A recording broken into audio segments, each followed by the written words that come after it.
So we going back to you, bro. We're gonna talk about the video, man. Okay. You know what I'm saying? Video went viral. For the people who haven't seen the video, This the first time in 25 years that I seen my three nephews together at the same time. Wow.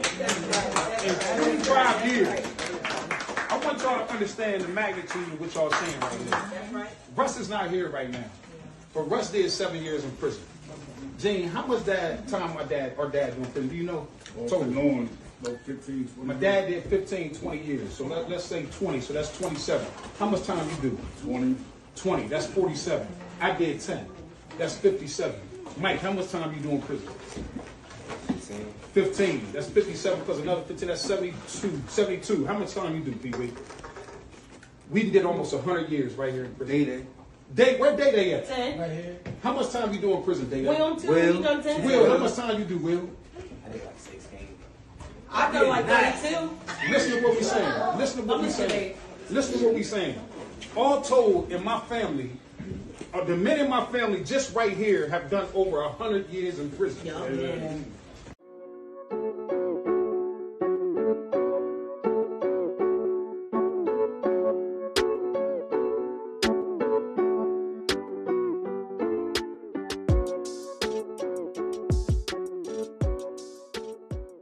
welcome everybody back to Joselyn and Buddy with Love podcast.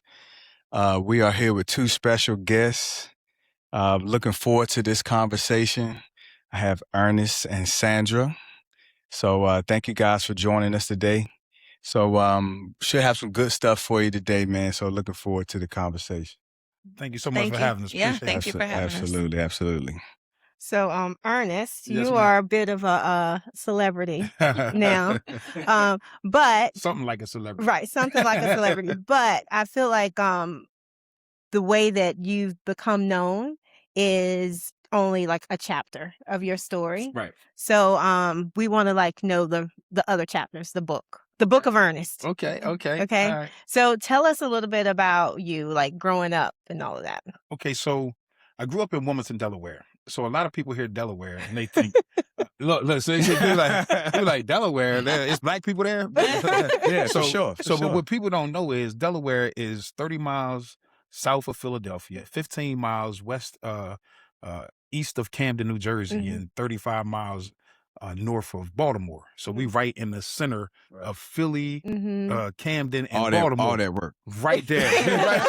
We right there in between everything. So a lot of people don't know how violent it is. At one point, it had like the highest murder capital in the world. Oh, wow. Yeah, very, very violent. Very, the part that I grew up in, very poverty stricken. Grew up in a poverty stricken environment. Mm-hmm. Very abusive household. I did have both parents in the house, but sometimes it's better to not. Yeah, for sure. Right? What they say is better to be from a broken home to live in one. Than live in one, Mhm. right? So I lived in a broken home.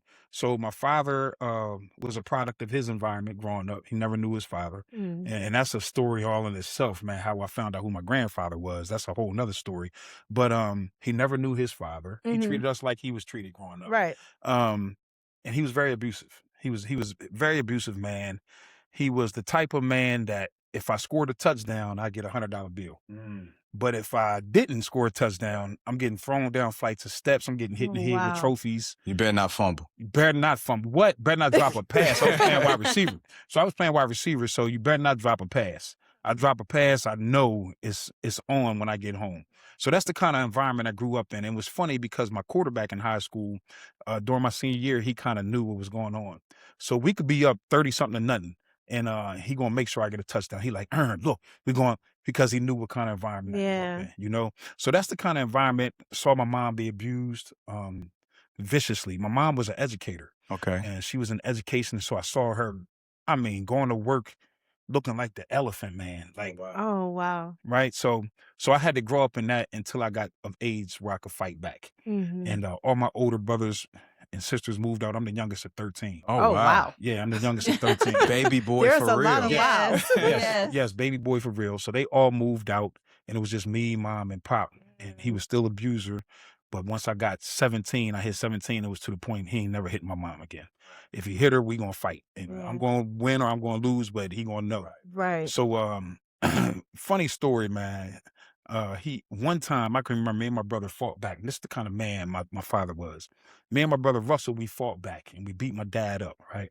So we had to go to school the next day. We didn't stay home. We stayed with some neighbors. So we watched. My dad had his blue pickup truck. So we watched to see when he left to go to work so that we can go get ready for school, right? So we seen him go to work and we was going to go, and Russ was like, no, wait, because he going to come back. Mhm. And sure enough, we waited.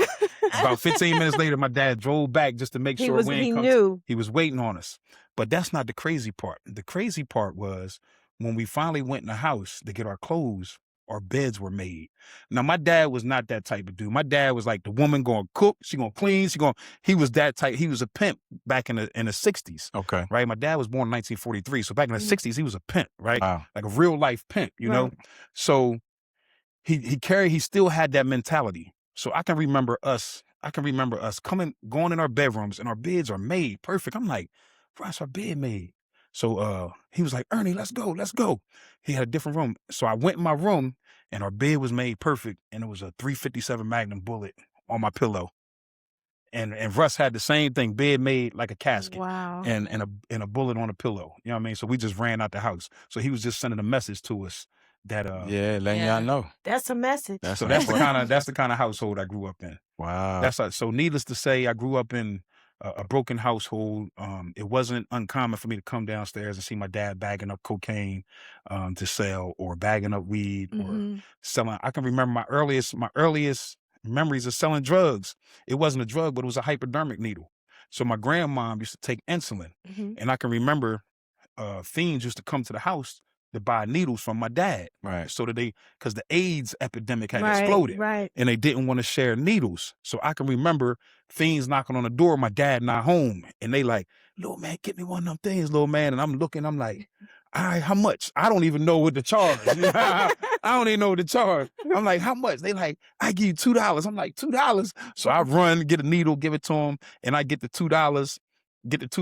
And I'm thinking I'm good. I got $2 in my pocket, you know? Right. So that was one of my earliest memories of getting introduced into the drug game. Gotcha. At that age, what type of kid were you back then? I was a good kid. I consider myself a good kid because my older brothers tried to keep me out the game. I was the athlete. Right? I was the athlete. I was playing football. I was playing basketball. So my older brothers used to always say, look, you're not going to sell drugs. You're going to go to college. You're going to be a lawyer. That way, if we get in trouble, you're going to bail us out. Right? You're going to bail us out. So I was the smart one. Now, they always been fairly intelligent. So I was the smart one. So I was a really good kid, never really got in trouble. And I actually started selling drugs until I got to college. So that's what happened. All right, so we're gonna get there. So we're gonna get there. So wait, I'm curious though to hear how Ernest grew up. I want to know how Sandra grew up. Okay. All right. So I was going there. I was about to ask you. Like, how does that compare? Well, I grew up a little similar. I did not have both parents. Okay. My father actually was murdered when I was 4. Oh wow. Unfortunately, my mom was a young mom, teen mom, had me at 15. A year later, had my sister. So we also grew up in poverty as well, mostly living with our grandparents. So my grandparents raised me. I experienced domestic violence from my mom, but it was just from the guys that she was dating. So she married my younger sibling's father, and he was abusive. So we both have that in common. And, just fortunate enough that I never had to go through that thing. Thank goodness. Right. And so, welfare, all the things growing up. And so I just used sports as an outlet for me. And so I was a gym rat in a sense, because it was best to stay in the gym than to come home. Yeah. And so at 13, I left home because I told my mom, I was like, if this man kicks us out again, I'm not coming back. And of course, we got kicked out again. So I left to live with my grandparents. And so my grandparents raised me from 13 until I went off to college. First generation college student. Oh wow. In my house on a scholarship. Nice. Because we didn't have the funds to do so. So very fortunate. And I think that's why, it's not a thing. That's why I got into education, because I just needed young girls that looked like me to know that that's not the end, that you could be great, you could do great things. And so I'm very fortunate for my past. So not as aggressive as Ernest. I mean, I saw guys on the corner doing their thing. I was never a part of that. I was a really good kid, very very good student, because I knew I had to be in order to not, live the life that I grew up in.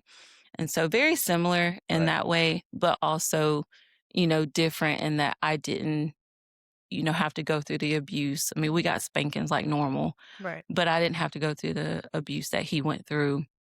Mine was more so emotional, and neglect in that way. And so that's kind of how I grew up. Wow. Congratulations Thank you. for a Noble Achievement Award, Oh, Principal of the Year, Principal of the Year. Right. That's my wife. Yeah. That's my wife. That's my wife. So talk to us a little bit about that. Like, how did it feel for that recognition? So I was shocked at first because I was at school. It was like late March, April, and I just get this email saying, "Congratulations, you've been nominated. Well, you've been selected, for Principal of the Year." And I was like, "Okay, thank you." And then the year goes on, but it was a great accomplishment. I felt proud because sometimes as educators, you don't get the accolades, especially as a principal. They are not lying when they say the seat is lonely. It is lonely. You don't have friends. Yeah. There's no one that's going to fill your bucket, but you are expected to fill everyone's bucket that comes through the door. So there are days where I'm depleted. So it felt great to be acknowledged for the hard work that I've done, the steps I've taken to get there. So I was super excited to receive the award, and whoever nominated me, I'm very grateful for that. So middle school is a tough age. How has it been a middle school principal? Because the way I see it is middle school, you're 1 year removed from elementary. Mm-hmm. And Yes. you're 1 year away from being in high school. Right. You know what I'm saying? So, Yeah. so how is that? I love it. Middle school is my jam. Okay. Coaching, being a gym teacher was mostly middle school experience. Okay. High school, of course, I coached at high school level, but middle school is my jam. They're my tribe. And I love the range. So like you said, sixth grade, they don't really know what they're doing. They're still babies and they act as such. And then you have your eighth graders who can't get out of the building fast enough, right? And so I love that age. I love the conversations that I can have with them. I love that I can be real with them. There have been opportunities that have allowed me to really just be transparent up front with them about, I look like this, but I know what you're going through and you will be fine, And so I just love being able to connect and have that conversation with them because they still have time to fix it and get it right. Oh, yeah. And I think that's what I love most about middle school is they're not too young to still be coddled, but they're not too old to still need the support. Right. Let me tell you, if I could just brag on my wife. Please. Okay, go ahead. Please. So that's what we do. I met my wife 8 years ago, right? 8 years? I met my wife 8 years ago. I know that's bad. You tell me. Yeah. I met my wife 8 years ago, and during the courting process, as we talked, I asked her dreams, goals, and aspirations. What do you want to do? And she told me she wants to be the principal of Clayton Middle School. Wow. So I was like, really? So at the time, she was the assistant principal of Clayton Middle School. Mm-hmm. So she was like, I want to be a principal of Clayton Middle School one day. And I was like, well, if that's what you want, you're going to get it. And now my wife is the principal of Clayton Middle School. They said, right, That so same write it down. exact school, the Right, same exact right. school that she said, that's what she got. So I'm That's just super super proud of dope. my Yeah. wife. That is Congrats. good. Thank you. Thank you. congrats. Last Thank question you. for me. You mentioned the gym and all that. So did you Yes. hoop back in the day? Oh, yeah. Oh, Yeah. I thought She didn't just say yes. I thought, oh yes, I thought I was the next Cheryl Swoops. Right. You couldn't tell me nothing. So yes, that ball was my passion, Mhm. and you couldn't tell me that I wasn't gonna go. I knew I wasn't D1 material, but I thought I was gonna go to college to play Right, basketball right. for sure. Okay. But that did not work out. We got a volleyball team my sophomore year, and I was like, oh, this looks fun. So I just went and tried out, made the team, and I actually ended up getting a volleyball Oh, scholarship wow. for a junior college. Didn't even know what a JUCO was. Right. Got a scholarship to play ball there. And the first day on campus, a few girls came and was like, hey, you hoop? I was like, yeah. I went to do play ball with them. And then the coach was there and she was like, hey, do you want to walk on? So I still got to play ball. Right. Just not the route I wanted to take, but I still got to play volleyball and basketball in college. That's dope, man. That's really cool. cool. That's Yeah. cool. Yeah. So a little fun fact, I don't know that many people know, Buddy was a substitute teacher for a little while. Oh, wow. I was And the students scared him away. middle school. They're rough. They're rough. This little girl wrote me a note, Oh, they are bold. and I got home and I said, "Hey, listen, I can't do this. Yeah, anymore. this we can't do Yeah, this. I can't Yeah. do this. It was no more." it was a bold note. It was. Wow. That was my last day substitute teaching. Yeah. Oh, wow. I said, I can't. This is too much. Amazing. Wow. That's really good. So we going back to you, bro. We're gonna talk about the video, man. Okay. You know what I'm saying? Video went viral, but talk to us about the video. So in the video, I did, first of all, full disclosure, I had no idea I was being recorded. So it wasn't something I did for the camera. For the Are you video. serious? It was you didn't do it for 100%. the gram. No, You I was didn't do just- it for the gram. It was Right, 100% right. generic. Yeah. It was just me talking to my family. Mhm. Right. I consider myself the head of the family. It's like a running joke in our family, all the men. Everybody, Right. like, I'm the head. Now everybody know I'm the head of the family, right? Everybody knows this, right?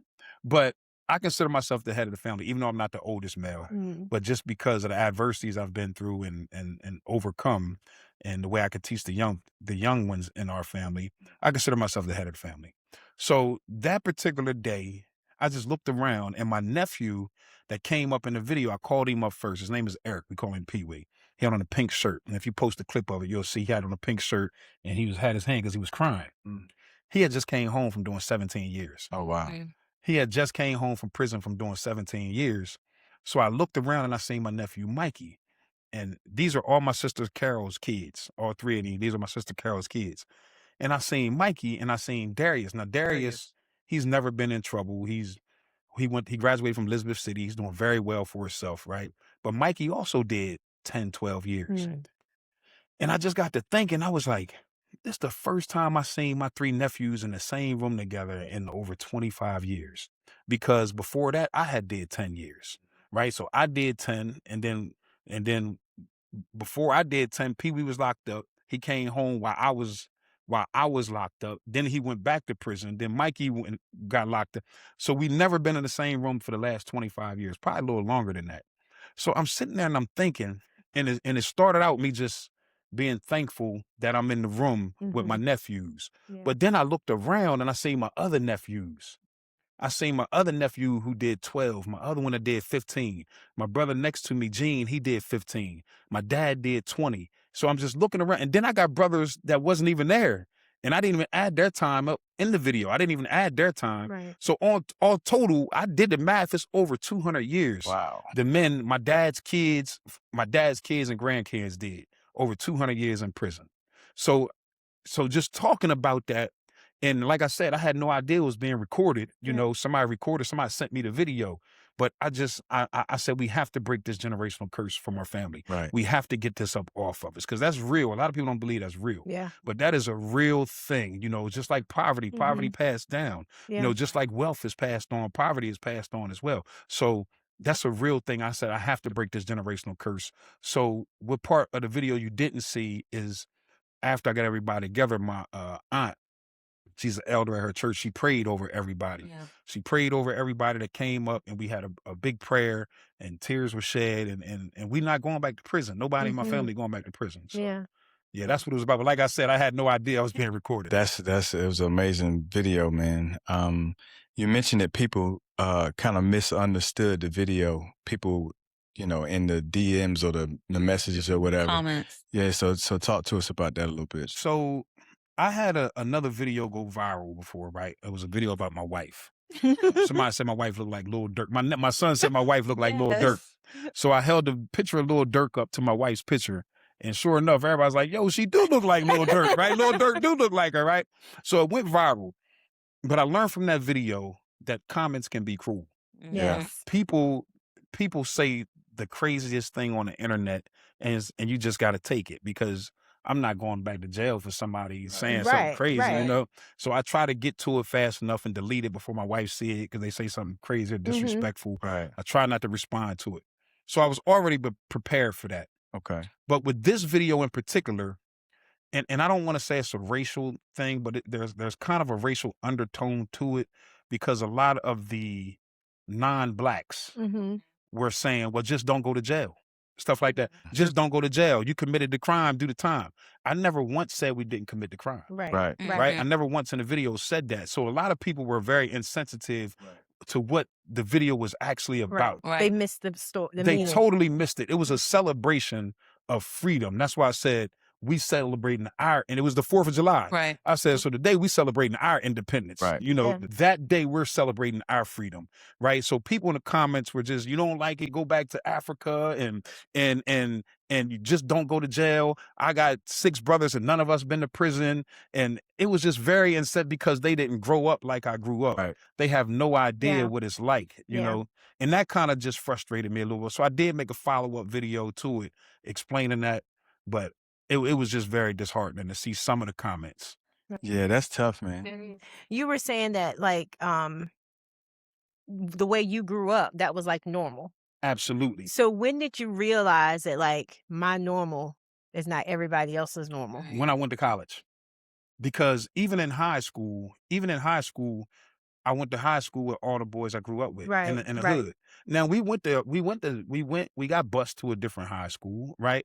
And we saw white people, we saw black people that Mhm. we would consider successful, Right. but our daily everyday exposure was us in the hood. Right. And this is all we knew. Right. So Miss Johnson, she was getting beat on by her husband. Mr. Mike went to prison. This is Edro's dad went to prison. Everybody, all of my friends' dads went to prison. All of my friends' brothers sold drugs. Mhm. All of my friends' sisters was trying to find a drug dealer boyfriend Right. so that he could help pay the bills. Yeah. This was not the exception. This was the norm where I grew up.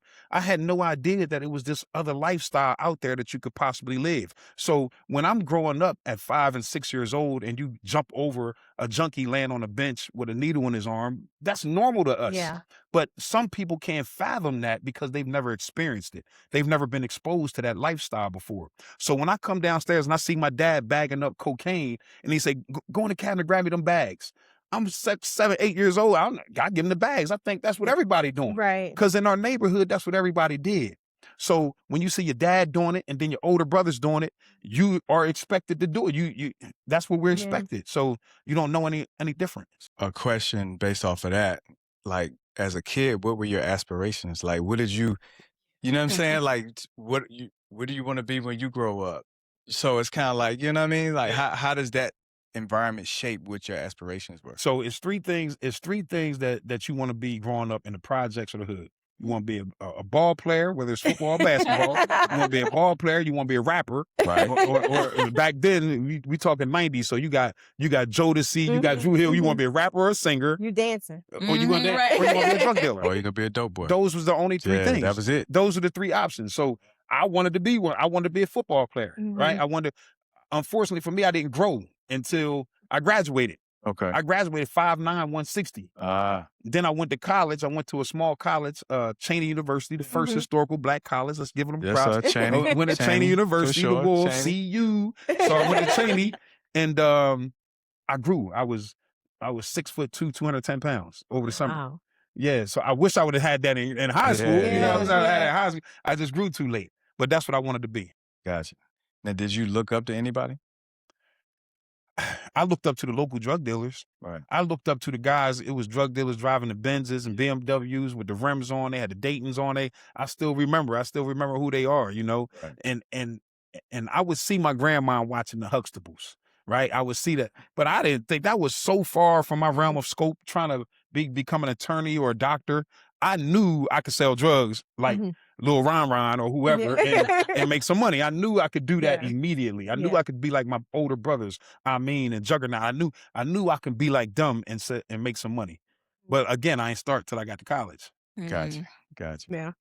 So one of the things that you talked about too was that you, like with the comments that people were making, you're like, I'm not blaming anybody. Mhm. You know, I'm not blaming my environment. That's right. So how do you switch from that mindset? Because I mean, like you talk about a lot of kids now, it's like, oh, well, I couldn't help it because. Mhm. So how do you like start to have accountability for your choices? Like, what was that shift? 10 years in prison to do that to you, right? So you get a lot of time to think Mhm. when you locked away, when all your family leaves you, your lady leaves you, your kids can't come see you. You get a lot of time to yourself, and you get a lot of time to reflect and read books. And I've read a lot of books. At one point, I was reading like a book every 2 days. I was doing a lot of reading, man, and it was just like, you have to start taking responsibility for your own actions. And my thing is this, if one person can make it out the hood that grew up in the same environment that you grew up in, you can do it too. So there was a guy in my neighborhood. He's a sports agent now. He's a big time sports agent. His name is Carmen Wallace. Carmen Wallace went to Duke University. He played with Grant Hill, and he grew up around us. We was with Carmen every day. But Carmen made it out. Somehow he made it out the hood. Now his family had a little more money than a regular because he went to Tower Hill. That was a private school, right? we didn't go to private school, right? So he now in hindsight, right? Like, man, Carmen did go to Tower Hill. You know what I'm saying? So He's from there. yeah, he was from here, but he was not like us, right? But I'm from the mindset that somebody did make it out. Somebody did make it out. So I'll never blame the white man, or I won't even blame my family for me, because I made it out.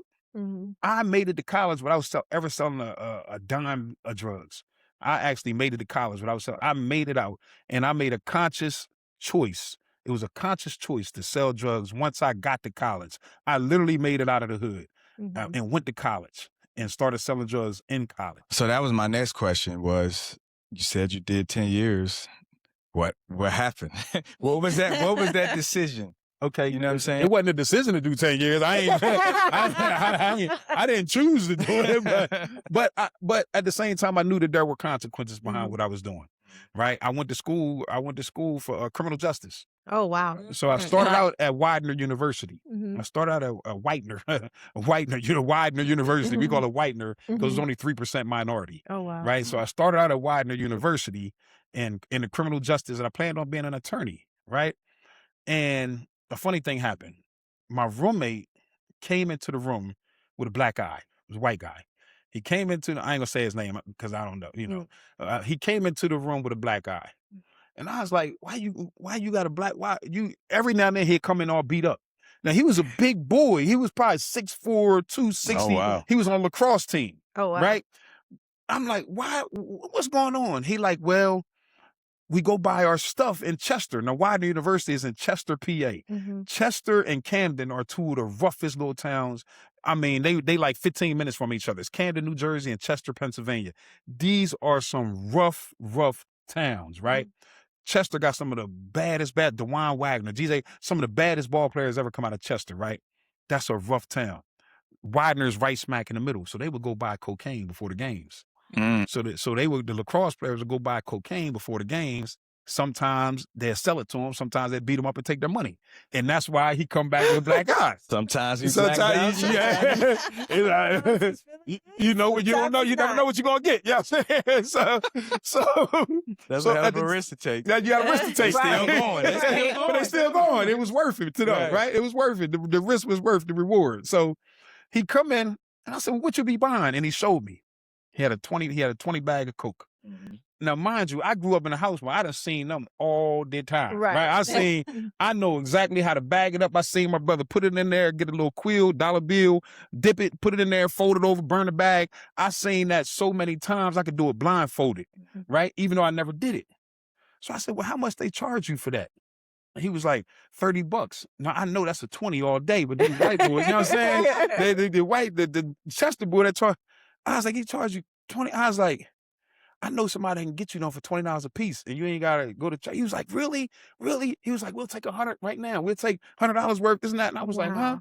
So, when you're in college, they give you all the credit cards. Oh, yeah. Now, I ain't had no money, right? But they just give me all these credit cards. So I go to the ATM and use my American Express and get a $200 cash advance. I get a $200 cash advance. I go to Philly, Aramingo Avenue. I done been there 1,000 times with my brother. So even though they wouldn't let me sell drugs, they would take me with them. Right. So I knew the connect. I knew everything, right? So I drive up to Philly. I go to Aramingo Avenue. I see Poppy. He like, hey, little man, what's up? You here for your brother? I'm like, yeah, I'm here for my brother. You know what I'm saying? Uh-huh. So I'm like, here, I got 200. I buy a 1/4 ounce of cocaine. That's 7 grams of cocaine. I go back. It's like hard, rocked up. I go back, get a spoon. I break it up. I know how to do all this, right? And out of that $200 bag, I bag up $1,000. Wow. I bag up 50 20s out of that. I bag up $1,000. So now I'm taking straight money. Straight money means you're not taking no shorts. Somebody might want 2 for 30, 3 for 50. Nah, yeah. I'm taking straight money, right? So I'm all of them $20 a piece. I'm gonna make a full 1,000 off of that pack. And sure enough, I got with my roommate. I was like, here. He was like, what? I was like, here go 5 of them. Just give me the 100 when you get it. He came back like 10 minutes. Give me 5 more. Give me 5 more. Give me 5 more. So he was really on campus pumping for me because he was just going to getting 5 at a time, bring me back 100. Wow. Yep. And that's how I got started selling. He was probably charging the same He was 30, probably- so he was probably making, tearing them up. Yeah. So just to fast forward, so now I got money. Now I got like $9,000 in my dorm. I done stopped going to football practice and everything, right? I done stopped going to practice. The coach wondering where I'm at. Man, I don't know now. I ain't running no football no more. You know what I'm saying? So I go see my oldest brother, and I was like, yo, I got some money, man. He was like, how much money you got? I was like, I got some money. He was like, how'd you get money? I was like, man, look, I got some money. I got it off my credit card, right? So he was That's like, how it much? started. He was like, how much you got? Because I need a little something. I was like, I got like 4,500. I ain't telling him I had 9,000 because he Right. gonna take all my money, right? He was like, you got 40. How you get 40? You better not be selling drugs, this and that. So I give him the money and he's saying it was rolled up just like he used to roll his money up. He's saying, he was like, and he started crying. Are you serious? Wow. I get emotional thinking about it. Oh. Yeah. So he started crying because he knew where it was going. Yep, he knew. So he took the 4,500 and we talked, and he was like, just come with me. And I went with him, and we went up Philly, got 9 ounces, and we sat there, but I didn't know how to cut it. So he showed me how to cut it. Now we cutting it. Boom. Now it's over for that. I quit school. I dropped out of school and everything. Wow. At that point, it was over with. So this your freshman year? That was my freshman year at Widener University. So after that, I dropped out of school with my other brother living in Atlantic City, Sean. He heard about what I was doing. And he come down to Delaware and he like, yo, you coming with me? And I was like, what's up? So he was like, nah, I heard about you coming with me. We told you wasn't selling no drugs. You coming with me. You know what I'm saying? So he just basically kidnapped me. He snatched me up. I was 18. I graduated at 17. I was 18 years old. He snatched me up, put me in a car and took me to Atlantic City to live with him for a year. Oh, wow. So I got a job, started working and stuff like that. And but I had to come back home. Right. And when I came back home, it was waiting on me. You know? It was waiting on me. So Wow, that's crazy. What was the hardest truth that you actually had to admit to yourself? that I was a drug dealer. I mean, I heard somebody say, "You are who you are." I am who I am, right? And at that time, I still didn't consider myself. It's funny, right? It's funny how you can be doing the same thing somebody else does, and you look down on them. You look down at the other person. Right. You see what I'm saying? And that was me. I would be hustling now. Mind you, I was hustling on another level when I came back from Atlantic City, and I would look down on like the little nickel and dime hustlers, and I would look down, and I looked at them as drug dealers. They was drug dealers. I was a hustler. So to me, it was a difference. In my mind, I justified, selling drugs and my people out there selling drugs to pregnant women and mothers that got kids at home and don't know where they at. Right. I justified that in my mind, but the harsh reality was I was a sick individual for trying to justify that to myself. Right. So Do you feel like you just have a hustler's mentality? Like, is that just your personality? I do. I think that because of the environment that I grew up in, seeing my mother scratch and survive every time my father was in prison, he would go back and forth to prison all the time, and she was just a little teacher, and she ain't had no money, and seeing her scratching and surviving and seeing her, it made you want to get it. It made you want to be be more. And I knew that that's the way to get it. I knew that that was the way to get it, you know? And that's another story when my mom found out. Right. Mm. I'm sure that was tough. Oh man, that was so hard. So when I came back from Atlantic City, I got with my other brother. They call him the Juggernaut, right? Big joker, right?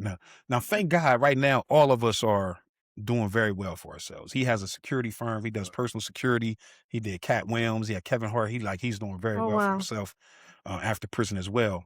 But I got with the Juggernaut, and this is when, like, we took off. This is when we took off. So I learned the law of supply and demand in college. I learned that I learned if there's a need to fulfill the need, you know. And what happened, one of the big drug dealers where I'm from had got locked up. He had got locked up. So now it's a drought. Ain't nobody got nothing. So my brother Juggernaut, he lived in this area called Brookmont Farms. This is like 45 minutes outside of the city of Wilmington, right? In Bear, Delaware. So he was like, yo, we should go up on the hill. The hilltop area is where I'm from. And everybody up there know me. They don't know Jug at the time. But Jug got a lot of money. And I got a little bit of money. So we put our money together. We go to New York now. We get in a pack. I go up on the hill. I'm like, yo, I got the weight. Now, just for clarification, when you selling drugs, you can sell. Remember I said I went to Philly and I bought a quarter Yeah. and I made 20. 20s is not the weight. The quarter is the weight. The quarter, you sell bulk of it so that people can bag it up and sell little pieces. So I'm telling everybody I got the weight. I got quarters. I got ounces. I got whatever you need. So everybody like, what? Lil Ernie got the weight. They just call me Lil Ernie, right? Lil Ernie got the weight. Lil Ernie. Boom. Overnight, we become like kingpins, me and my brother Jug, like literally overnight, because it was a demand, wasn't nobody there. It was a law of supply and demand. You know, we learned basic economics. We learned to buy stuff wholesale and sell it retail, and you know what I mean. It's the same rules applied, and that's what I did. And overnight, next thing I know, we making 50 grand a week. Like we killing it. We doing 50 grand a week. We got a team. We paying a team salary. We running it like a business. Right. We giving them a percentage of whatever we made during the week. At the end of the week, they get the little paycheck, but it's an envelope with their money in it. Like we running a full-fledged business. We running a full-fledged operation. So, Wow. and that leads into prison. So I was gonna ask, like, so how long from your freshman year until you're like, I'm in this then took a turn? So the funny thing is, I think I told you this before. I don't even know if I think I told you this. I got locked up twice. So the first time I got locked up, right, a guy wore wire on me and he told me and everything, right? But the case was real shabby. The case was so shabby. I said, I'm going to trial. Now, remember, this is federal court. We in federal, the feds don't lose. Everybody's saying, do not go to trial. So I get locked up. And I'm locked up for like 4 or 5 months. You got to write the speedy trial, and I go to trial. I got one of the best attorneys in Delaware. I give him $50,000. So this dude was a nut. This dude got his shoes off, picking his toes on the table during the trial while they cross-examining him. And like he wearing striped suits with polka dot ties, but he was taking the jurors' attention off of. So every time he do something crazy, the jurors is giggling now. You know what I'm saying? Right. Dude was a genius. You know what I'm saying? Dude was a genius. So during the trial, I could tell it could go 50-50. It go 50-50. So the turning point was they put a picture of me and my older brother on the screen. Me and my older brother look alike. He's just older. He's 10 years older than me, right? They put a picture of us on the screen and they asked the cop, which one was it that you seen serve the confidential informant? And they were saying the confident informant, he can't, because he was supposed to testify. They like, no, he fears for his life. If he comes in here, his people going to kill him, all this kind of stuff. So he couldn't testify. So they put a picture on the screen and a cop picked my brother. Are you serious? Wow. The cop said him. He said, my lawyer said, are you sure? He was like, yes, that's him right there. And my lawyer said, well, I don't know how that happened because he's currently serving a 10-year prison sentence at Smyrna Penitentiary. So everybody was like, no, wait, you tricked me. No, it's him. But it's too late now. You know what I'm saying? Right. It's too late now. So I end up beating it. The first time. And I came home. So this is the crazy part. Now I'm going to preach a little bit, right? If you don't mind. Please. Do your thing, dog. So in the Bible, in Genesis, I believe it's 13, chapter 13, verse 14 or 14, verse 13. It's the story of Abraham and Lot, right? Now, you guys know the story, Sodom and Gomorrah, and how his wife turned to stone. Yes, she turned back.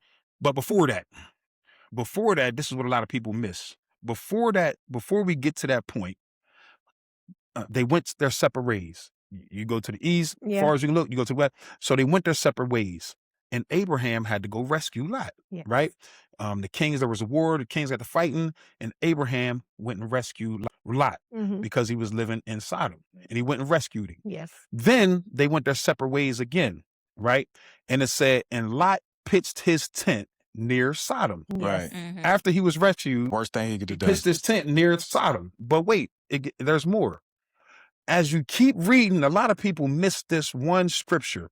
It says God was about to punish the city, and Lot was amongst them because Lot dwelled in Sodom. Yes. So he went from pitching his tent near Sodom To being in it. to now he lives in Sodom. And this was after he was already rescued. This was after he was rescued. So you get rescued, and then you pitch your tent near where you got rescued from. If you pitch your tent near there long enough, eventually you're going to dwell in Sodom. And that's what happened a lot. That's what happened a lot and his wife. They after Abraham rescued them, they had to go back. They had to be near. They could still see the city. But then when all hell broke out again, it says they were still there because they dwelled in Sodom. That was good. Yeah. And that's what happened to me. Yep. I got out of prison. And of course, you get out of prison. I beat trial. I think everybody, I'm famous in the town. Everybody like, yo, he beat the feds. Like, and you're untouchable. That's what I'm saying. They like, I'm John Gotti. I beat the feds. Don't nobody, the Teflon Don, right? So I pitched my tent near Sodom. I moved. I said, I ain't never selling drugs again. I ain't never doing this again. And I moved right outside the hilltop. My area is the hill. I moved right here. The hill is right here, right? It's only so long you can dwell near that place without being in that place. That is such a story. And within 6 months, I was back in the drug game. I was back in the dope game. And now this time, I was full steam ahead. I was full steam ahead at this time. So from 18 to now, I'm 26, 27. Now I'm no longer going to New York to get my drugs. Now I'm going to Houston. I'm going to Galveston, Texas. I'm going to Galveston, Texas. I'm going to Sacramento, San Diego, California. I'm meeting the Mexicans. I'm fighting dogs. So I'm fighting pit bulls. We betting $100,000 a fight. So we flying to Juarez. I'm meeting connections down there in Mexico. So now we got girls going down to Galveston with a U-Haul truck, driving a U-Haul truck back with the drug. So now it's another level now. So you one of them Netflix shows. I could have been. I could have been. You know what I'm saying? That sound like Queen of the South. It sound like Queen of the South. I could have been. So now we full steam ahead now. So now I don't think I can be touched though. I never touched no drugs. I never was around nothing. I never did. I didn't think I could be touched. But boy, was I wrong. Wow. So let's fast forward to sentencing day. What was that? So like? what happened was what happened was we had found a new connect, right? In Galveston. So we go to Galveston, we fly down there, and we got 2 girls with us. And the females, we pack them down, we put bodysuits on them. And we put drugs all down them, right? It's the wintertime. We pack. Now, this is pre-911. So the restrictions in the airport wasn't anything like it is now, right? So we pack them down. So they both got like 5 keys on them each, right? So they go through the airport. Now, they was going back and forth through the airport like it wasn't nothing. This one particular time, a girl had a key in her pocket, like a house key. It was a hole in her pocket, and it was like in the coat, so she didn't even know that it was in there. So she goes through the line, and they just doing like this at that time. Yeah. And it's beep, and they beep. So now they keep doing it, beep, beep. So now they like, can you step aside? So now she start panicking. She I know that's right. So she's scared to death. So she take the coat off. She like, look, it's a key. But now they all looking at each other like, hold on, man, step in the room with us. Yeah, You know what like I'm why saying? you so upset because you got a key in your pocket? Right. So now they got her, and we hightail out the airport. Me and my man, because we know what's going to happen. Sure enough, she tells on the other girl, and the other girl was solid. She didn't tell at first, but then eventually they started taking pictures. Like 2 years go by. So now she had a little girl that was like 4 years old when she got locked up. Now they take pictures of her little girl going into daycare with her grandparents. And they like, she going to grow up all her life without you. This is what's going to be. And she finally told. So fast forward, I was thinking about going to trial again, But now it's just two. They got too much. They got two girls testifying. They got it's too much. They got pictures of us in Texas. They got hotels and video. They didn't pull. They ready for me this time. Right. They like, I wish it would go to trial. You know what I'm saying? It was Like, one you of beat those us one things. time. You Yeah, not gonna do they it like. again. So I end up taking a plea. Right. I end up taking a plea. And the plea was like, you could get 5, you could get 10, you get 15, you get 20. You know what I'm saying? It was like, all right, well, look, they was like, but you ain't gonna get 30. You know what I mean? Like, you ain't gonna get 30 years. I was like, all right, man, let's go, man. Give me my little 5, 10 years. So I go in there in front of the judge, and the judge is like, oh, he asking the family members to talk, and everybody talking and stuff like that. So he says, Mr. Morris, bottom line, you knew better. He was like, you were a college athlete. You played football. You went to college. He had my daggone transcripts. He said you were very intelligent. He was like, you got all A's, both colleges. Like, you knew better. You know what I'm saying? He said you were just greedy. He said you knew better. You know? He said, so the bottom line, I had like public figures coming to speak for me, councilmen. Like, I had people. He said, I respect their opinions, but the bottom line, you're gonna do 180 months. So now I'm quick with numbers. Yes. My wife know I'm quick. I'm like, man, that's 15 years. You know what I'm saying? Like, that's 15 years. I'm like, so I look back, my mom crying, everybody. I'm like, I'm gonna be all right. Don't worry about it. I'm good. You know, it come with the territory. And I was upset. You know, I was upset, but they gave me that 15 years. Now, how old were you at this time? 28. 28. 28 years. I had a 10-year run from 18 to 28. Wow. Yeah, so I went from 18 to 28, and I missed all my 30s. I'm saying from 18 to 20, I sold dope, and from 28 to 38, I was in prison. Wow. So I get the drug program. It's a program that you say, if you say you're a user, you get a year off your sentence. You gotta go to the program. So I ain't never did a drug in my life. Even to this day, I don't do drugs. Don't smoke weed, nothing, right? I told him, I do all kind of drugs.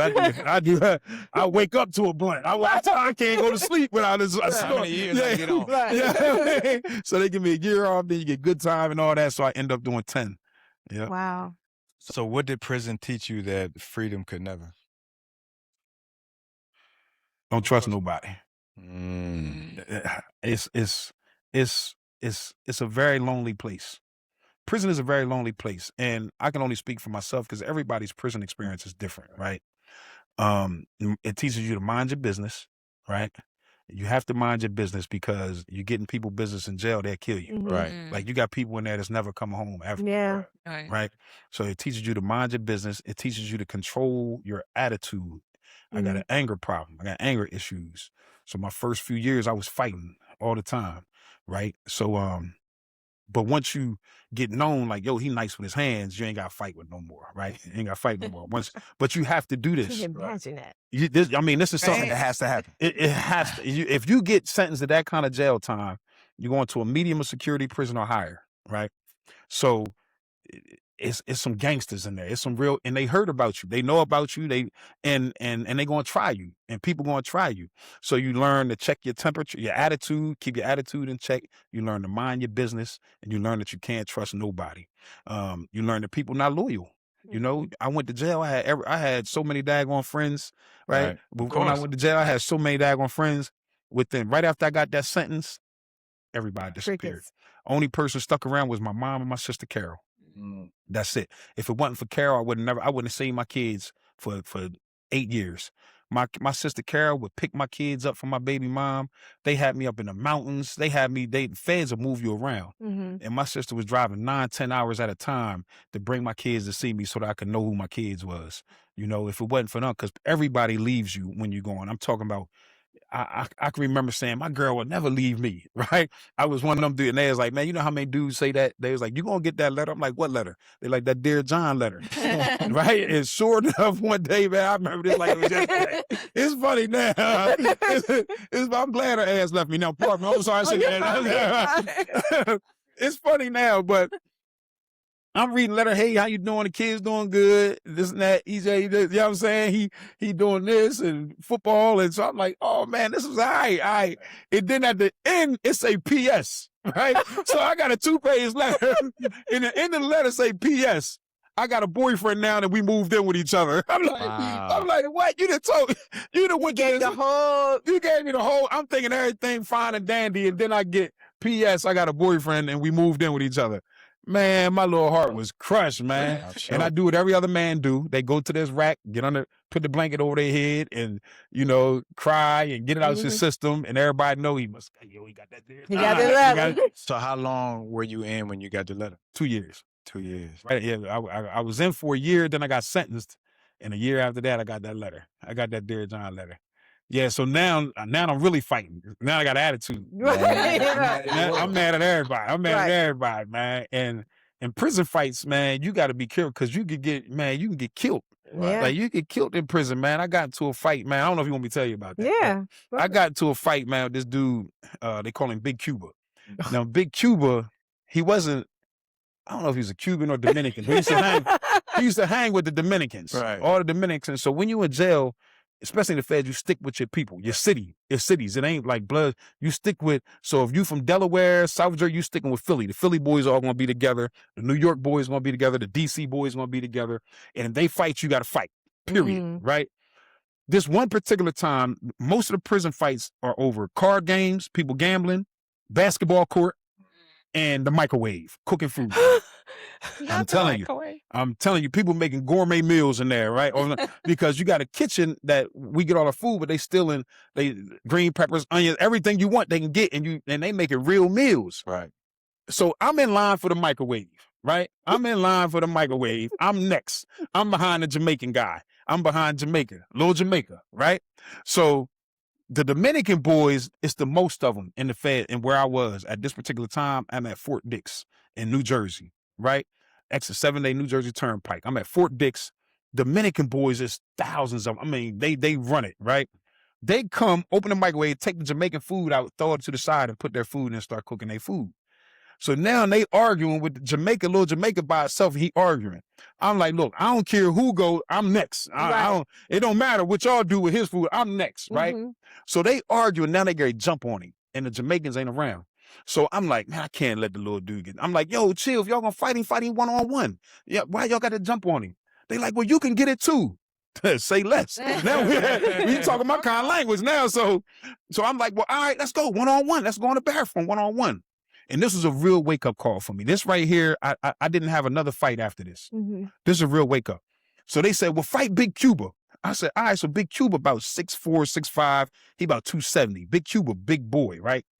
I don't care nothing about none of that. You know what I'm saying? I grew up in the gym. We know how to box. We know how to fight. So we go in the bathroom.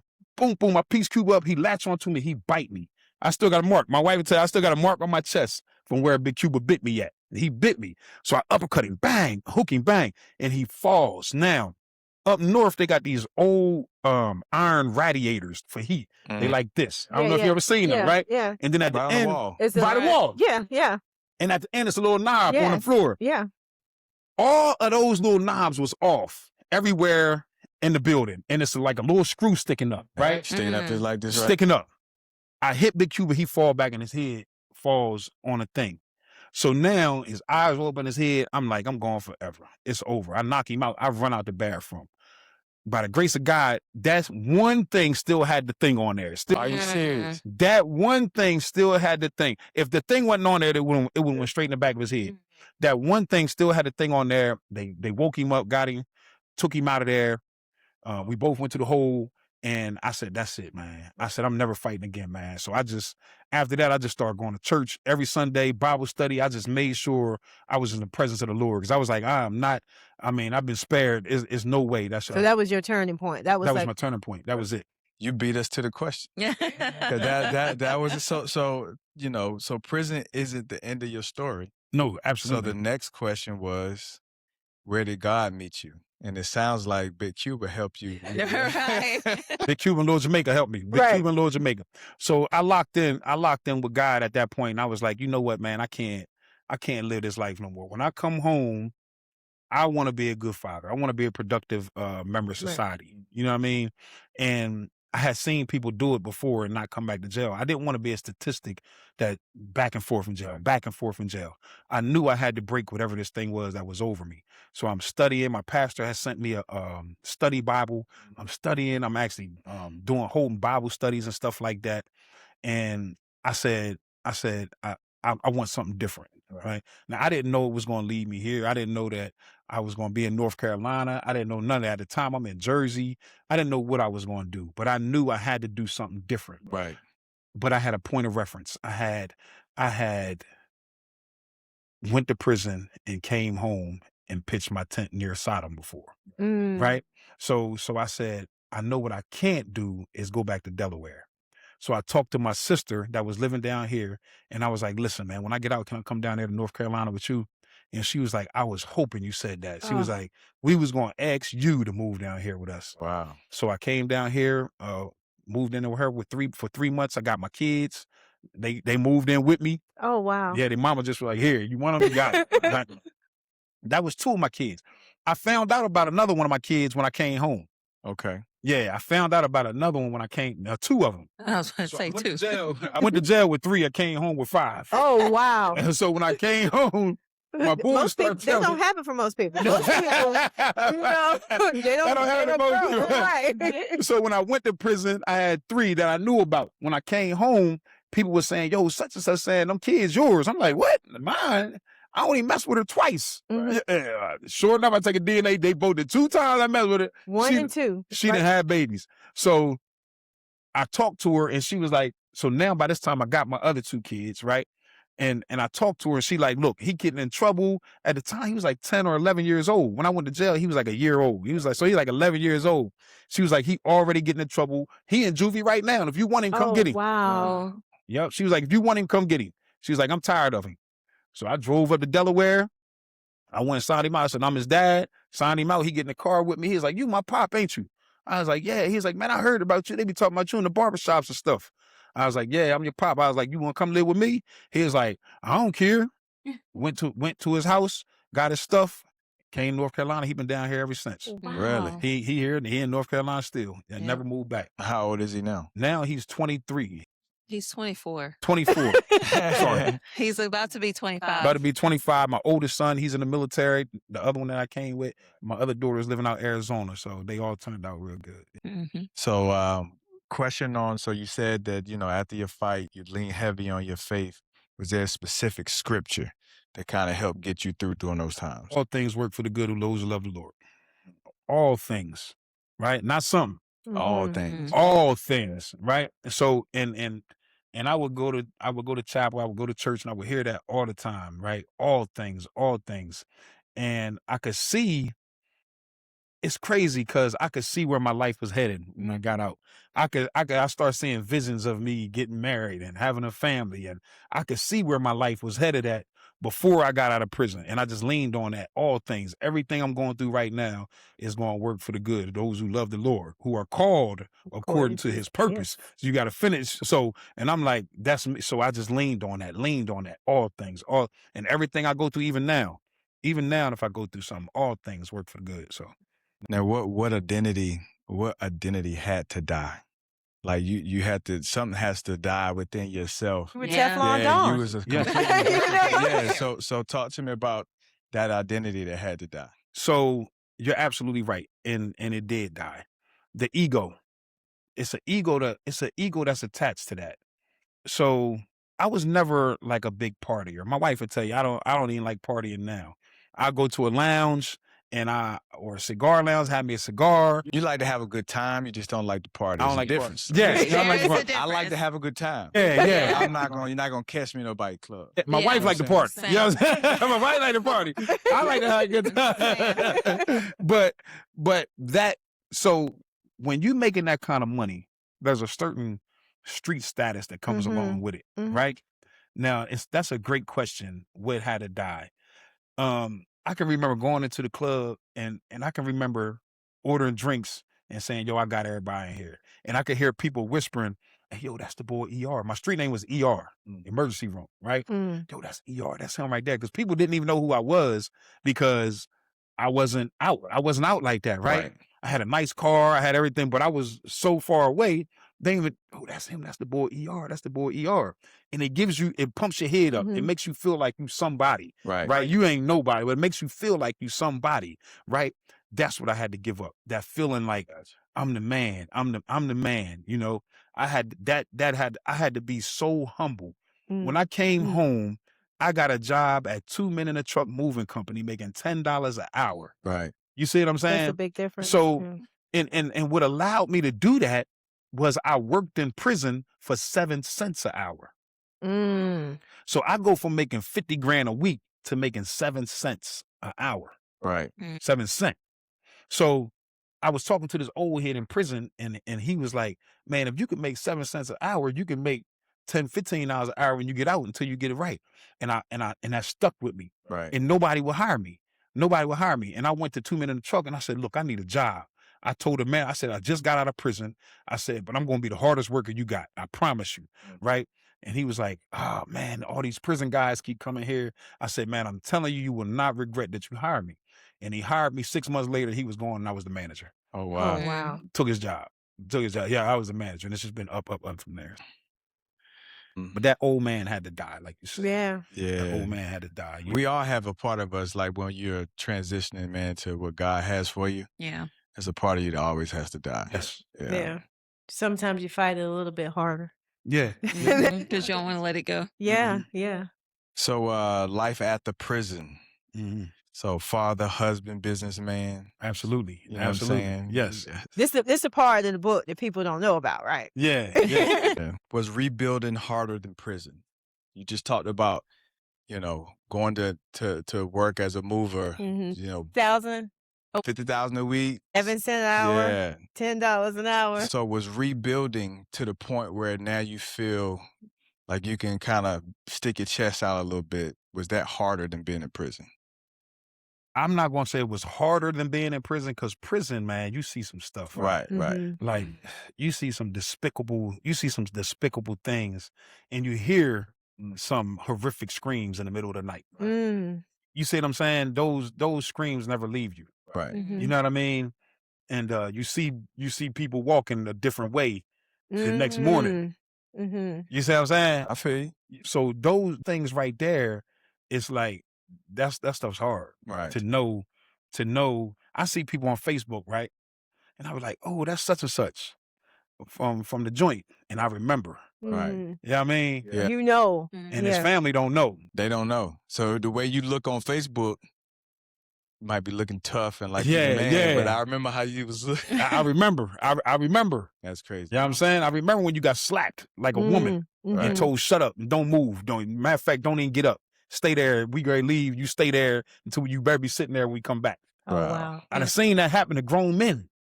And they do it.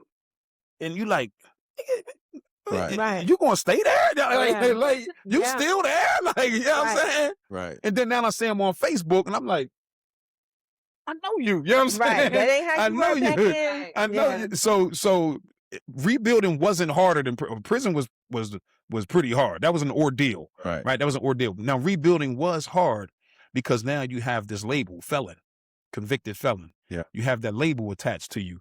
So I got a cheat code. This is what I didn't know. So when I came home, I couldn't get a job, right? Nowhere. I got the job at 2 Men in a Truck. So I'm working and I was actually doing pretty good. I was only making $10 an hour, but I'm making $500-$600 a week cash and tips because I was very polite. I knew how to handle myself. I knew to tuck my shirt in. I knew how to shake a customer's hand, palm down. Like these are things that I read in prison. How to conduct yourself in a Yeah. business environment. Disarm the customer. Knock on it when you ring the doorbell. Take 2 steps back so that when they open the door, you're not standing right on big black. Like these are type things that I would teach my crew that I went out with on the truck, and Yeah. everybody wanted to be on my truck. They're like, yo, we want to go on E's truck. He know how to get them tips. Right? he know how to get those tips, right? So I always had a business acumen. I always was business minded, right? But I couldn't get a chance. So I had applied for the auto dealership and they wouldn't hire me because I put yes on as a felon. And then somebody said to me, why are you putting yes? And I was like, because I got a felony. They said, well, you did fed time. I said, And she said, they don't check for federal felonies. It costs too much money. And I was like, what? She was like, next time you feel like, she was like, you got any state charges? I was like, nah. She's like, next time I put no. I go back to the same dealership, do the same application, I check no. And I got hired a few days later. Are you serious? That is crazy. Yeah, because they don't want to pay the money to do a federal background check. It costs too much money. especially a big Oh. place like that. They got thousands of employees. They got thousands of people applying. They're not going to spend all that money for a federal background check. So they just do a nationwide Wow. state background check, and nothing shows up. So so how did people respond? Family, just people, like, how did people respond when you're out and you're trying to, you know what I mean? Oh, that's another great question, man. Family was very receptive because they know me, they know my heart, right? And it's nothing that none of them are never, especially the men, they all been through it, right? They all, in fact, my brothers picked me up from prison. My oldest brothers picked Juggernaut, and they picked me up from prison, Right. and drove me to North Carolina. Now, this was the crazy part. This is why your question was so good, killing off the old man. When I finally went back home, this is crazy. This is profound. When I finally went back home, people that haven't seen me, their reaction was, "We back. We back. The boss is back. We back." Really? After 10 years in prison, I was like, we ain't We ain't nothing. You know what I'm saying? We back. No, we are not.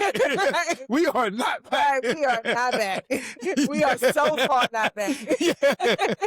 Yeah. So the response was weird. You know what I mean? Going back home, but that's why your question was so good. If I didn't kill that old man off, You be like, we back. I'm back. We back. Yeah. Because I see how receptive they was to me. They was waiting. They was waiting for me. And I'm like, nah. And it's crazy to see some of the same dudes that I went to prison. I went to prison for 10 years. I come home, the same dudes is still on the block. Are you serious? My same homies is still out there, still nickel and dime, still this. And guess what? After 10 years, they say, yo, let me borrow $20. I'm like, I just did 10 years. Because they think you got the stash. Yeah. I just did 10 years in prison. Well, you asking me for $20? Like, you probably giving me money. Supposed to be Crazy, taken care of, man. Yeah. And that was a reality check Yeah, for me. I was yeah. like, it's never ending. This never ending. Mhm. So we're going, how did y'all meet? I know, that was my question. It was like, because you asked about the people. You're like, how people respond. I'm like, How did y'all meet? So You gotta tell. Well, Let her, can tell you've the been doing story. enough talking. Let her- No, 'cause oh my gosh. so what you're saying is her story, and then it's your story, and then it's somewhere. it's the same No, story, it's but the same she story. ain't gonna He be the just likes raw to uncut version. elaborate. Go ahead. So, Ernest is my second husband. I married my daughter's dad, and it didn't work out. We're great co-parents, but just was not a good husband and wife. And so we had been separated for over a year and some months. And I met Ernest. And so what happened was we had a mutual friend, and at the time we didn't know it was a mutual friend. And we were all getting ready to go to this party. Well, my friend and I were going to get ready to go to this party. And he was like, hey, we can pregame at your house. And I was like, well, we can't pregame at my house anymore because my kids are here. And I didn't allow men around my girls, right? And so he said, well, just come to my homeboy's house. We can pregame there, and then you can go get your girlfriend, and we can all go to the party. So far, so good. So, so I was like, okay, I'll meet you there. So he gives me an address. I'm like, oh, this is like right down the street from my house. And so I go, and I couldn't get in the driveway at first. So then Ernest comes out, moves his car so I can get into the driveway. And then I walk into, no, he goes back into the house, and I get out of the car and I walk in, and he gets out of the chair. He's like, he looks at me, he's like, wow. And I was like, hey, and so I go and sit down, and we're taking shots and drinking and talking. And of course he's on his phone. I don't know what he's doing. I'm just sitting there. My homeboy is there. We're just talking. And well, now it's time for me to leave to go get my homegirl because we're all going to the same party. And so I get ready to go, and he's like, let me get your number so I can make sure you make it home safe. I was like, you don't want my number to make sure I get home safe, but here you go. So I give him my number. We all go to the party. We actually get there at the same time, which was shocking because I had to drive to Raleigh from Clayton, from Nightdale. And so we get there, and that night, we're just dancing and vibing. He had VIP. I did not have VIP. I was just trying to be outside, so I didn't have VIP. And he was like, come upstairs. I'm going to take you to VIP. And so we go upstairs, and we're just talking, and at the bar, just talking. And we get closer and closer as the night go on. and telling a little bit about ourselves. And one of the first things he said was, he's like, well, I don't date married women. And I was like, well, okay, because I'm not married. Well, technically I was still married, but I ain't tell him that. You didn't check that No, box? I didn't. I was like, I'll tell him later. Right. And so we go downstairs and we're dancing, and I start kissing on him. And then we leave, the night ends. And then the next morning I wake up, I finish my workout, and he's like texting. And I was like, he wants to go to dinner, like to my homegirl who went out with me. I was like, this dude I met last night has asked me to go to dinner. I was like, I don't even know him like that. Like, I don't want to go. And she was like, it's just dinner. Just go. Right. And so I was like, sure, I'll go. And then we went to Longhorn and Garner, and I pulled up, and he comes outside to meet me, which was odd. No one's ever done that. So I was like, why is everything he was doing was weird to me, because I had never experienced it. I was like, why is Gentleman this dude? stuff. Right. I was like, why is he coming outside to get me? But okay, I digress. And so we go in and we're talking, and at this point he's buttering my bread, and I'm like, why are you touching my food? Like, why are you touching my food, sir? And we're just talking, and I'm just like, oh my gosh, this is so weird, but okay.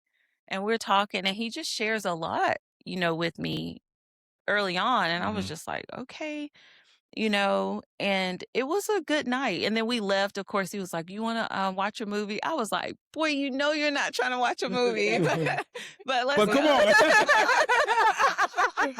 So we go back to my house. And then after that, we went to brunch the next day. And and we have been together every day since then. That's dope. So she told the story for the most part. She just left out a few Sort- details. What details did I leave? So when she said I was sitting there texting, Right. I was texting my partner. He was sitting there, right? And so I was making sure the coast was clear. I was like, yo, you hit that? And he was like, I'm making sure. I'm That's her friend. Right, that's her friend. I'm like, yeah, I'm like, I want to make. We got to make sure. We gotta make sure G code. I'm like, yo, you hit that? He like, nah, but I'm trying. I'm like, well, I'm gonna hit it first. You know what I'm saying? And I did. I got it. You see where she at? You know what I'm saying? You see where she at?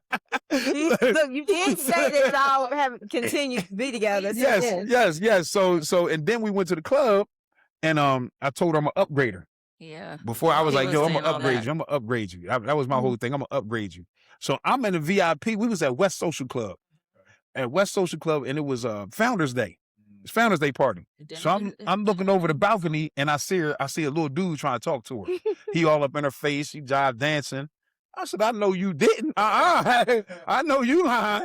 So I went right on down. So I was like, excuse me. I was like, yo, come on, you in VIP now. I told you I was gonna upgrade you. Let's go. Right. Go to VIP. Got her. And this is how I really got her. Finally, she called me and told me she was married. She was like, look. Yeah, I did. I felt bad. Yeah, she was like, look, I got to tell you something. She was like, look, we need to talk. I got to tell you.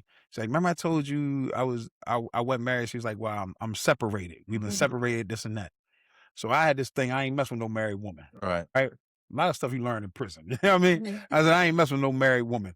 So I said, listen, man, I can't mess with you unless you get a divorce. She's like, well, I'm not paying for it. He needed to pay for it, this and that. I was like, how much is it? Right. Told me, I cashed after. Boom. I said, Oh, go wow. get the divorce. He did. I said, go get I the got it divorce. the next day. I said, next Gangsta time I move. see you, you need to have some That's divorce called a papers. mic Gangster drop. move. Yeah, Yeah. and he did. So so when you got that cash app, were you like, oh, I was like, wow, like he's serious. Because I was adamant that I wasn't going to pay for it because it wasn't my call. And I'm like, I'm not putting money into something that I didn't ask for. And so when he sent it, first of all, again, shocked. Like, who does this? Right. What are you doing? But I took it. And the next day I went to do what I had to do. And I went to his job afterwards and told him that it was done with the pay. And told him it was done. And we've been rocking ever since. that's super cool. Yeah. So let me ask you this though. So when did you first hear his story? I kind of heard his story throughout the relationship. Like I said, the first night he was sharing some things with me about his mom that I was surprised because we just met. So I must have given off something to where he trusted me enough She reminded me of my mom. to share Really? that. I think because we're both educators. And so he had shared a little bit then, and I was like, wow, this guy is wild. He's buttering my bread. Yes, and now he's low key a gangster. Like, Right. But what gangster butters what am I bread? doing? Right. Like, Dark. what is happening? So he had shared a little bit throughout, and I just took what he said. I never pressed. And there would be times I would ask questions, and he'd be like, let's not ask questions we don't really want to know the answer to, and, the more we were together, the more he would share. And even now, every now and then, he will share something Right. that he feels ready to. So I kind of knew his story from day one, but as we've gotten closer, he's become, even more vulnerable. But within like the first year or so, I pretty much knew who I was dealing with. His uncle used to, when his uncle met me, he goes, you didn't know you were marrying the little junior mafia, did you? I said, no. I said, no, I don't even know what that is. She was so green. Right. And so we just kind of laugh about it. But I had to. I felt like I had to because I had ran a lot of women off. Mm-hmm. From the time I had got out of prison to the time I met her, I ran a lot of women off when they ran themselves off. They fumbled the bag when they found out about my past. They found out about my past, and they was like, "Oh no, I can't do this." You know what I'm saying? You did prison time, this and that.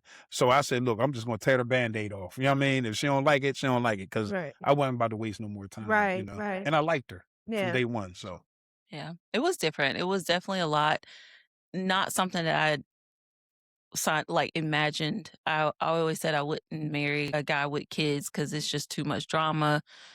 And my sister was like, well, now you're divorced, so how can you say that? Because you have kids. So what if you want to get married again? And so knowing the kids and everything was like, whew, at first, but it was more than that for me. So it was easy. So having, I mean, first of all, I applaud you because that's extremely bold to just be like, you know what, this is me. This is like right out the gate. But I mean, like, that's crazy. But like knowing his story, Mm-hmm. where he came from, where he is now, what are you most proud of? Wow. That's a good question. Why am I getting emotional? Whew. Gosh, I'm not supposed to be crying here. Whew. Just his perseverance. Like I said, I grew up a little rough too, but nothing compared to what he did. And just one of the things that attracted me to him was his confidence and, his presence. And because I consider myself to be a very bold and powerful woman. And I was like, God, I met someone that can match my energy in a sense. And so I'm just proud of the fact that he never gave up. He doesn't really care what people have to say about him nor his story. I'm just grateful he's finally sharing it because I know early on it was tough because he had things that he wanted to do, but he couldn't do it if people knew. Right. And so for me, while it is being extremely transparent and like putting it out there, I'm glad that he no longer cares about what people say about what he's been through. And my prayer often is that everyone look beyond his past and see what he's done and what he's capable of doing, because that's one of the things that I love about him is just like where we could go, what we can build, because he's a very intelligent man, very caring and just charismatic. Yeah, I don't think I've met anyone that doesn't like him. All the old ladies at church, he's trying to take it from me. They're my babies. But no, I'm just proud that he's finally standing his truth and that he's not afraid to do that. And it doesn't matter who hears it and who sees, like he doesn't have to hide anymore. That's what I'm more proud. I'm more proud of the fact that he doesn't have to hide anymore. Thank you, Mama. I love The testimony. Yeah. Yeah. So how has God used your marriage to shape both of you? Ooh. Ooh. Like she said, she's been divorced before. And I got this crazy background, and for whatever reason, we're together now, right? I'm born in Wilmington, Delaware. She's born in LaGrange, Georgia. LaGrange. She told me she went to Albany State. I'm like, New York, Albany? And she like, no. Albany, I had no Georgia. idea. I didn't know it was Albany. Right? So for whatever reason, we're together now. And like I said, all things work together for the good. So it has to be a reason we're together. Okay. To me, part of the reason was to help raise her daughters. Now they do have an active father. He's a good guy. He and I get along very well, but I'm the man in the house that they see every day. Right. They live in our household. Yeah. So I want to be a good example for her daughters. When they see a black couple, when they see a strong couple, I want them to see that you can argue and still love one another. Yeah. You can you can still say I love you after the argument and give each other a kiss. And I see God using us now even more so because the business I'm involved in now, she wasn't a part of at first. Right. Like she like that's your little thing, right? But now that she's joined me in it, it's exploding. Right. Like it's like exploding, like beyond like it's about to be huge, And we're starting to get calls like the church wants us to do more things in the church. As a couple, she helped 2 weeks ago with Vacation Bible School. She was a director. Like now together, Right. it's like transforms. Like we're forming Voltron now. It's like my weaknesses she makes up for. Her weaknesses I make up for. So together he put us together for a reason. Right. Now that's when it's meant to be because there's things that I struggle with that's her strength. So and when you can identify that Right. and be like, hey, listen, I don't do this. Yes. This your thing. You're like, you know don't what do I'm that. saying? I'm not good at that. Yeah. And just keeping Christ at the center, you know what I mean? And like daily, you know what I'm saying? So being intentional being about that. intentional about Right. it. Yeah, Yeah. being intentional. Because I feel like that was even like going back to you being upfront from the gate. From the beginning. Yeah. That was intentional. Yes. Like it felt like you were intentionally pursuing her. Yeah, I was at a point in my life where I was ready. Mm-hmm. Right? I was ready for a wife, I was ready to settle down and I liked her. I saw her, she was beautiful. I was like, man, she beautiful. She wasn't wearing no makeup. No, I'm like, man, I like her, man. It's just something about her, And When we know, we know. we know, yeah. I told her that was it. That was it. So when I had met her before, but when I saw her at Plum Crazy, I don't know if you know about Plum Crazy. Are you from Georgia? Yeah. So Plum Crazy, when we were in college, it was the best club that's been in Raleigh Okay, ever. okay. And so we had met before, but it was just kind of like, hey, how you doing? Because her best friend went to school with me in North Carolina Central. So when I saw her in the club, I tapped my boy that I was with, and I said, that's my wife right there. What? For real. Yes. She said that every time. She know what time it is. Yeah. I said, that's my wife right there. I knew off the rip. I You know knew. what I'm I said the saying? same I thing know with her. I I can- said, that's yeah. my wife. I said, Yeah, I'm going he to marry did. you. I When told you her. know, you know. Yeah. Yeah. When you know, man. Oh, I didn't know. I said, what are you doing? He asked, in fact, we were just sidebar. I know this is about y'all. That's I all mean, good. okay. So we met at Plum Crazy. My roommate used to be the flower girl. So I was at Plum Crazy Thursday, Friday, and Saturday Oh. because I didn't have to pay to get in or anything.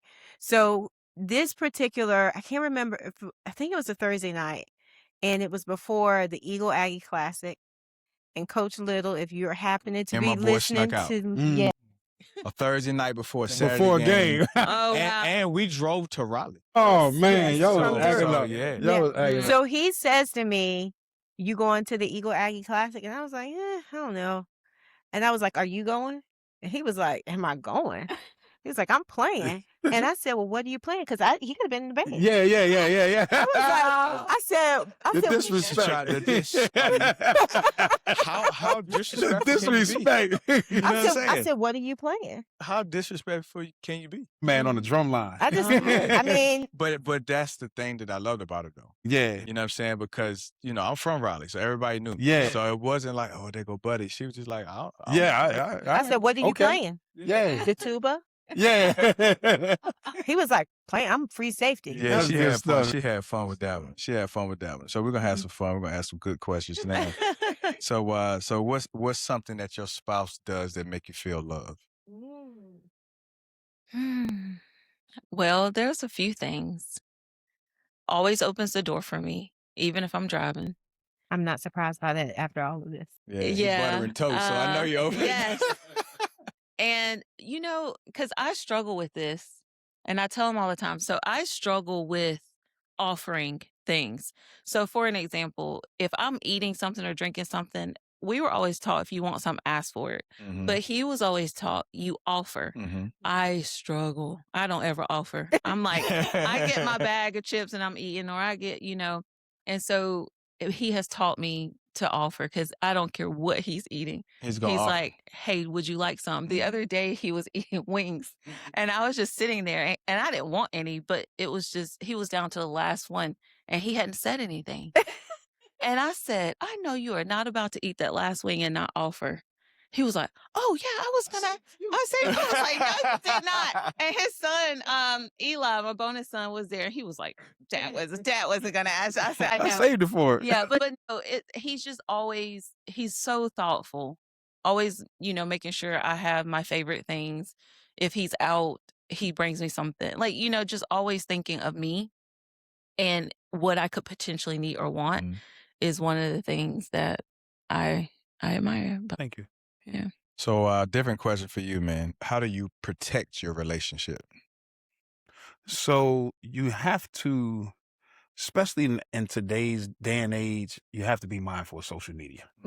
Social media is a big one, right? Because people jump in our DMs just like they jump in females' DMs. Yeah. Right? I don't have those problems. You ain't on social media? Nah, bro. I don't follow nobody. Oh, okay. And I don't. Yeah. Yeah. So I am on social media because I put out a lot of content. Yeah, you do. I put out a lot of content. I'm monetized on TikTok and YouTube. So I got to put stuff out there, right? And women like men that they think are powerful. Right. Women like powerful men, right? So I get messages all the time and I don't even read them. I just delete. I don't respond. I don't read them. I just delete. Because as soon as you respond, you open the door to temptation. It could be any little thing. You can say thank you. That's too much. Yeah. Right? Thank you is too much because you say thank you, they gonna say you're welcome and this and that. You know what I'm saying? So I just delete. So that's one way I protect our bond. Another way, I try to be attentive to my wife. I try to pay attention to her. Now, that's not to say that we don't go through ups and downs and we don't fight and argue. We fight all the time, right? But I try to pay attention to her mood swings, and I'm trying to become more emotionally supportive. Okay. Because I found that the things that she needs aren't the things that I need. Right? I am a physical touch person. Okay, so we talking love languages. I like it. Yes. I like. I'm a physical touch person, right? I like my back rub, my head rub when I'm driving. Right. I'm a physical touch person. My wife is a servant type person. She serves, and my wife likes to be heard. I've heard my wife say more than once, I don't feel heard when I'm talking to you. I feel like we are in mirrored relationships. You don't feel hurt. No, I'm saying I've said that before, and you are physical touch. Yeah, I am physical touch, but you don't feel hurt. I'm saying you'll say I'm listening. No, I heard you, and I'm like, you hear me or are you listening? So what I'm trying to do is be a better listener. You know what I'm saying? Listening to, I want to hear what she's saying instead of just listening to respond. You know what I'm saying? So I try to do a better job of really intentionally listening, but it's hard for me. I'm sorry. It's hard. Yeah, we mentioned. Yeah, it's hard. It can be hard. I just felt like I was like, this is crazy. I'm physical touch as well. Yes, it's all good, and I'm the same way with her. So, and she'll be like, "You're not listening. You don't." I'm like, "I do. I'm processing it different. I just process it differently." So, and she might not notice the slight adjustments I make. Right. Because of what she said. You know what I mean? Yeah. We're not as vocal. Men aren't as vocal as women. How many words do women speak per day? Gosh, here we go. How many words do women speak per day? I'm not telling you. Y'all got this stat. Y'all got this stat. No, he likes to say 16,000 words a day. 16,000 words a day. I don't believe it. Right. Now, my wife going to speak 18. She going to get her. She going to get her extra. And sometimes I'll be like 16. So she know she at her 16. You know what I mean? But when I say that, she gets upset. Be like, you don't hear me. I'm like, I do hear you, but you've I've heard all 16,000 of your words. You know what I'm saying? Sometimes as men, we just want quiet. I can sit in the living room with my wife and watch a TV show and not say a single word. And I am perfectly happy. Right. Like I am, but to her, it's like, what's wrong? You're not talking. Why? But no, that's not the case. I am in my happy place right now. You're at I peace. just want to hear quiet. Only thing I want to hear is whatever they saying on that TV. Nah, that's cool, man. So we talked about the kids and both of y'all upbringing. So how are your children experiencing something different? Oh, a lot different. A lot different because I told you how my father was.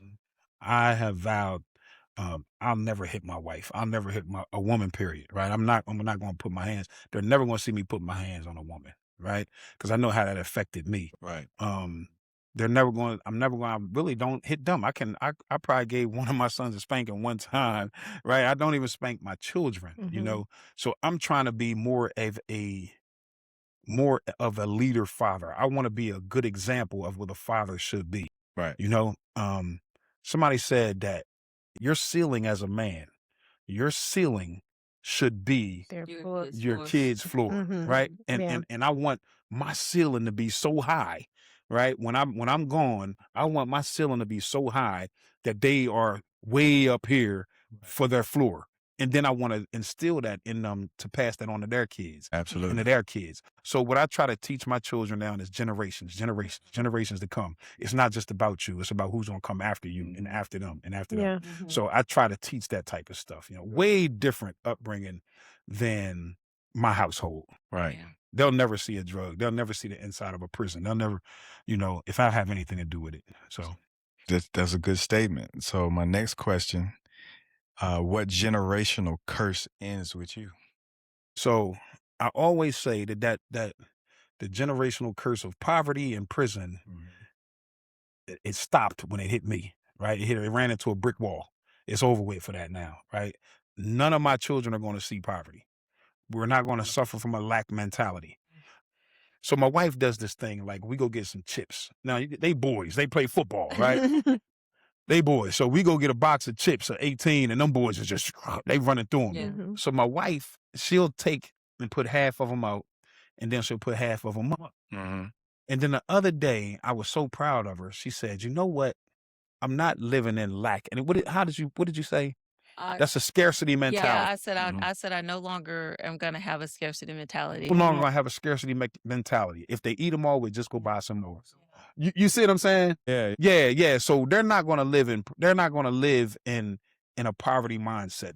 I'm never want our kids collectively to hear us again say, I can't because we ain't got it. Right. You see what I'm saying? Right. I heard that so many times. I heard that our kids never going to hear us say we ain't got it again. Even if we ain't got it, they ain't going to hear us say we ain't got it. Right? I use another word. Yeah, they're not going to hear they're not going to hear us say we ain't got it. Because I don't want to pass that on to them. They're not going to be able to tell their kids we ain't got it because they're going to have it. Yeah. Right? So That's good.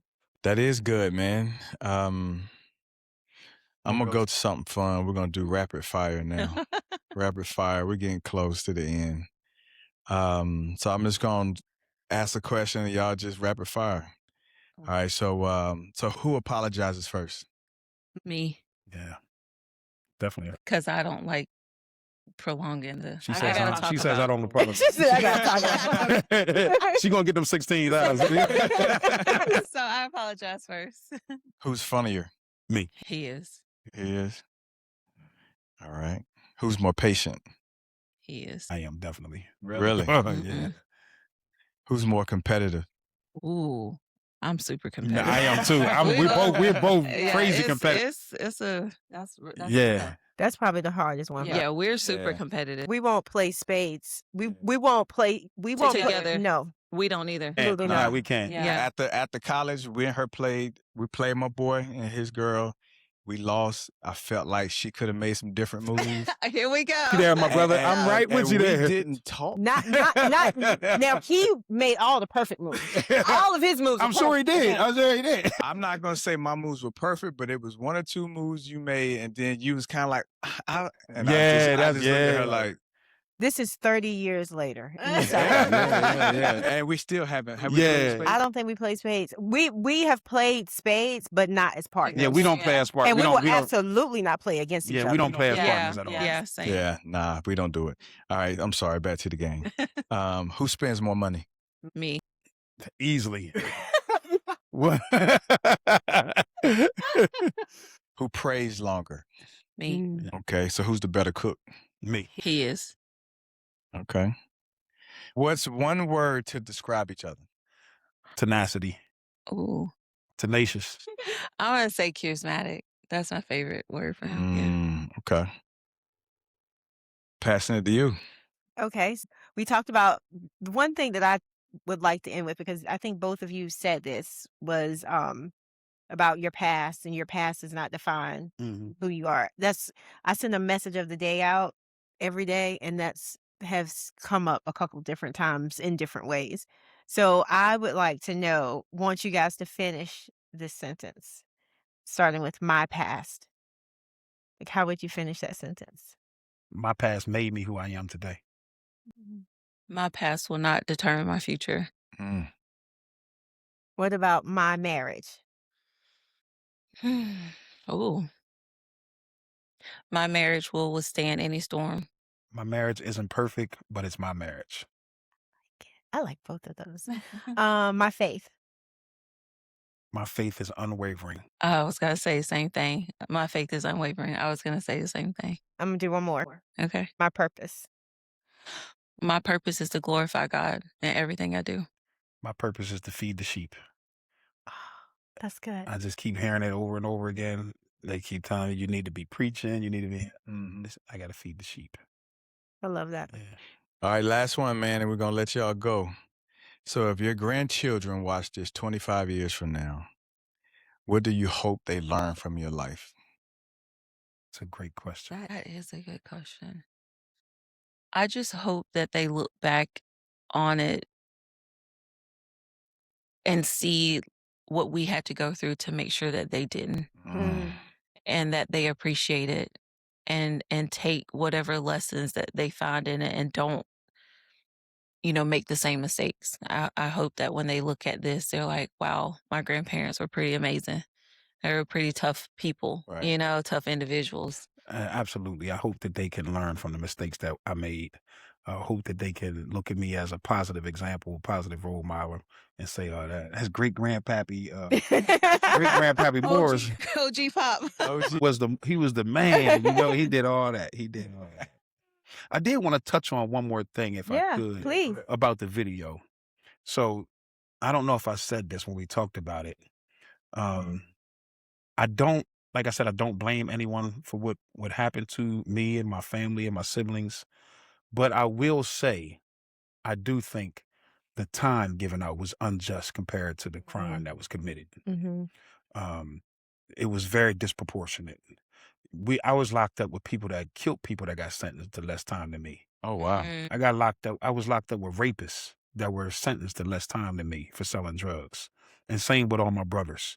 We were locked up with people that committed some horrendous crimes, and they were sentenced to less jail time than we were sentenced to. Yeah. So that's the only thing I would say about that video. Although I don't blame anyone, we did commit the crime, and we take full responsibility for our actions. I do think that the punishment outweighed the offense. Right. Yeah. So I do want to say that. So I definitely wanted to clarify that part. Gotcha. Yeah, man. Thanks for clarifying it. Thank you for being open and honest and vulnerable. I know that's hard for us to be vulnerable. Yeah. You know what I'm saying? So we appreciate that, man, especially on our little chill podcast. Yeah, You know what I'm saying? Yeah. So, We really It's appreciate a it. big chill podcast. It's a big chill. It can still be. We have a good time, man. It can still be chill, but it's gonna be big. It's gonna be big, man. Yeah. Yeah, we just, Yeah.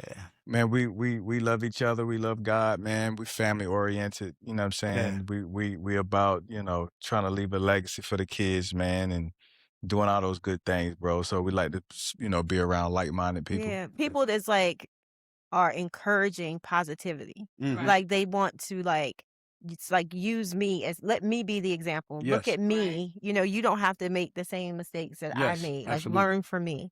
So I Absolutely. really do I'm appreciate gonna tell it. you, man, I never thought when I got out of prison 14 years ago, I'd be doing what I'm doing now. Right. Married to a principal. Well, I never thought that I would be married to